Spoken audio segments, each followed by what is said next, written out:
These sweet and sour meatballs are one of my favorite meals to make when I'm looking for some comfort food or if I want to serve something at a potluck. First, I start by heating some oil, either avocado oil or olive oil, in a large pot. I'm using my Dutch oven this time, but you can use any pot that you have. Then I'll saute some onions till they're nice and translucent and soft, and then I'm going to add some ketchup. If you don't like ketchup, you can probably just use tomato paste with a little bit of water. That'll do just fine, and that way you can avoid some of the sugars in there if you like, because we are going to be adding some sugar. Now I'm just going to be giving that a little bit of a stir just to avoid the onions from burning before I add the other ingredients. While I stir, I'm also scraping the bottom of the pan to get some of those stuck on pieces up, sort of like deglazing the pan. After this, I'm going to be adding some apple cider vinegar.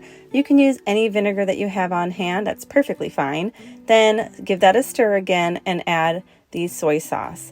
You can use aminos instead of soy sauce if you like, and then we're going to be adding that brown sugar. Brown sugar is super important because it gives that nice caramelized flavor, so don't skimp on the brown sugar. It is really important for this sauce. You can do this sauce without onions, by the way. Then I'm just going to put a lid on and let that simmer while I make the meatballs. In a large mixing bowl, I'll add my ground beef. A lot of times I use ground turkey as well, and it works beautifully, but you can use any ground meat that you like for this recipe. It's really versatile. I'm just using my meat masher to sort of get things started so I don't have to overmix once the ingredients are in. Now I'll add the Worcestershire sauce, panko breadcrumbs, but you can use Italian if you like, dried oregano, 2 eggs, but if you can't have eggs, you can substitute yogurt or ricotta cheese, salt, pepper, and some finely minced garlic. I'm going to give that a good stir a little bit with my meat masher and then my fork. And now I'm just rolling about 2 tablespoons of the meat mixture in my hands to create a ball like this. I like to roll all my meatballs in advance and place them on a large plate so they're easier to cook when it comes time to fry them in the pan.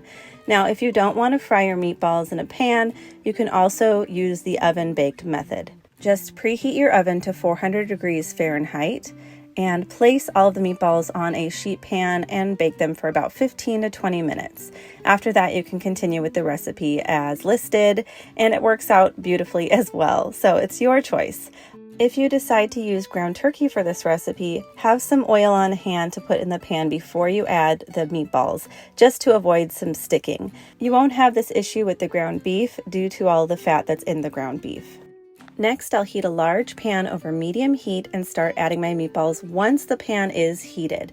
Now, if you want really crispy meatballs, don't overcrowd the pan like I'm doing here. I am doing this to make it a little bit faster, and I'm not too worried about getting the crispy outside on each meatball. But due to the fat in the ground beef, as the fat comes out, it sort of fries this instead of browns it. So if you want a nice crispy meatball, I recommend either doing the oven method or just browning your meatballs in smaller batches. As soon as the meatballs brown on one side, make sure you turn them so you can get them evenly browned on all sides. You don't need to cook the meatballs all the way through because they will continue cooking once you put them in the sauce. Just make sure that you plan ahead for that extra cooking time if you don't cook them all the way through in the pan. Now it's time to check the sauce. I'm going to give that a really good stir to make sure that the sauce didn't stick to the bottom of the pan. I did stir a few times while I was making the meatballs just to make sure.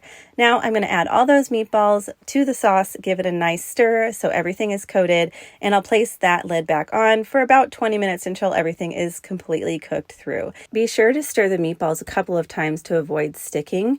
And there you have it. Serve it on top of rice with some veggies or any way that you like. Subscribe to see more. Thank you so much for watching.